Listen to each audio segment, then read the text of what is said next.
6 mačiatok. Kde bolo, tam bolo, žil raz jeden človek. Bol to bradatý človek?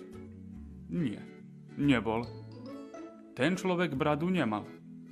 Mal iba ženu, syna a 2 mačky. No, a čo sa potom stalo?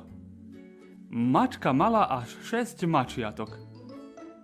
Vtedy muž povedal, 6 mačiatok je priveľa. Jeho žena dodala, priveľa sú nám aj tieto 2. Krmiť 8 mačiek je nemožné. Chlapček ich však prosil, dajte im pokoj. Nech zostanú u nás, aspoň kým nebudú trošičku staršie. Sľubujem vám, že im vyhľadám nového majiteľa. Nuž, dobre, zhodujem sa. Ale u nás budú iba kým trošku nenarastú, povedal otec. Zhodujem sa, ale zostanú tu naozaj iba dočasne. Ináč ich všetky vyženiem na ulicu, povedala mama. Chlapček mal radosť z toho, že zostali u nich a zajtra všetkým mačiatkám dal meno. Čierne sa volalo Fricika, biele Micika, pestrofarebné Cila a pásavé Mila. Sivé sa volalo Lacika a to žlté Šacika. Chlapec rozmýšľal o tom, komu mačiatka dá. No, komu inému, ak nie deťom. Na jeho ulici bývalo ešte 6 detí.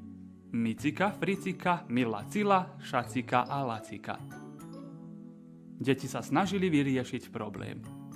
Nebolo to ťažké. Každé dieťa si vezme jedno mačiatko. Nuž jedného krásneho dňa chlapec vzal košík a do neho vložil Friciku. Položil aj Miciku, tiež aj Cilu a samozrejme aj Milu. Vložil tam aj Laciku a k nemu aj Šaciku. Ostatné deti ho čakali pod orechom a tam si mačiatka rozdelili.